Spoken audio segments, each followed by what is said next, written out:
विभाज्यता का नियम, ठीक है ना। अब होगा 6 का, 6 के बाद 7 का, 7 पर 11 का, ये तीनों बहुत ही इम्पोर्टेंट है। ओके, अब देखिए 6 का नियम क्या कहता है, यदि जो संख्या 2 और 3 से कटेगा वह 6 से भी कटेगा। जैसे देखिए 7 2 3 1 2 1 कोई संख्या है, तो 2 का नियम क्या कहता है, या इकाई अंक 2 हो या 0 हो वो 2 से कटता है। इसमें मुझे क्या मिला, इकाई अंक 2 मिला, तो 2 से कट गया। लेकिन 3 का नियम क्या कहता है, अंकों का योग जो 3 से विभाज्य हो, तो मैंने सबको जोड़ दिया तो 15, 15 जो 3 से विभाज्य हो गया, तो इसका मतलब ये संख्या हमारा जो 6 से क्या डिजिबल है, कोई दिक्कत। अब कहता है इसको चेक कीजिए, 2 का नियम क्या कहता है, इकाई अंक क्या हो, 0 हो, क्या हो 0 या 2 हो। लेकिन यहाँ पे क्या है, 0 है, तो ये 2 से तो कट गया। लेकिन अंकों का योग क्या हो, 3 होना चाहिए। तो देखिए भाई साहब 0 1 प्लस 2 3 हो गया, 0 जुटेगा नहीं, 3 हो गया, तो 3 भी देखिए आपका 3 से विभाजित हो गया। इसका मतलब ये भी जो है 6 से विभाजित होगा। 6 का नियम है जो 2 से कटेगा और 3 से कटेगा, वह 6 से भी कटेगा। यहाँ से दिक्कत है नहीं। अब देखिए 7 का नियम क्या कहता है, 7 का विभाजन का नियम क्या है, समांतर 6 अंकों की पुनरावृत्ति हो। पुनरावृत्ति मतलब वो रिपीट हो, क्या हो, रिपीट हो। 6 अंक, देखिए 6 अंक का 2 है, ये आपका 7 से कटेगा। फिर 3 3 वो 6 हो गए, ये भी कटेगा, ये भी 7 से कटेगा। 6 को 5 है, ये भी कटेगा 7 से। लेकिन यहाँ बोलिएगा ये तो 12 हो गया, 1 2 3 4 5 6 7 8 9 10 11 12।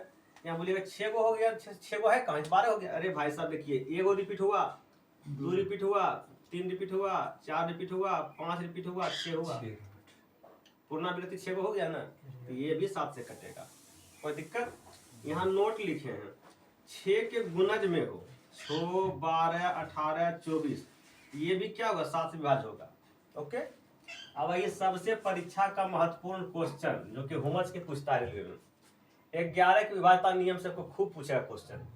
तो इसका क्या कहता है कि किसी संख्या के विषम स्थानों का योग और सम स्थानों की संख्या के योग का अंतर 0 हो या 11 से विभाजित हो।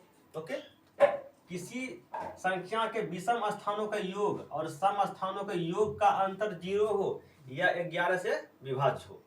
देखिए ये संख्या मैंने लिया हूं, इसको जो देखिए यहाँ से लीजिए 1 2 3 4 5 6, सम विषम तो जानते हैं, 1 3 5 7 होता है विषम, 2 4 6 सम होता है। यहाँ देखिए 1 3 और 5, इसके आगे संख्या हमको है तो नहीं, आगे नहीं जाएंगे। अब लिखेंगे 1 9 1, ये विषम हो गया, इसका जोड़ कितना हुआ, 11 हो गया। अब सम पे आइए 1 2 2 4 6, कोई दिक्कत, 7 2 9 2 11, घटाएं 0, यस क्या होगा, 11 से कटेगा, 11 का विभाजित, इसको दिक्कत है नहीं। अब दूसरा आइए 1 3 5, कितना हुआ, 7 1 8 1 9 हो गया, विषम संख्या का। सम का आइए 2 4 6, 8 7 15 8 15 15 5 20, 20 माइनस 9 के क्या 11 आया, ये भी विभाजित होगा 11 से। अब आइए भाज्य संख्या किसे कहते हैं, इसमें यही याद कर लिए एग्जाम्पल, सबसे छोटी भाज्य संख्या 4 होता है, उसके बाद इसका ये एग्जाम्पल है। यहाँ पे आपका विभाज्यता नियम कंप्लीट हुआ। Thank you.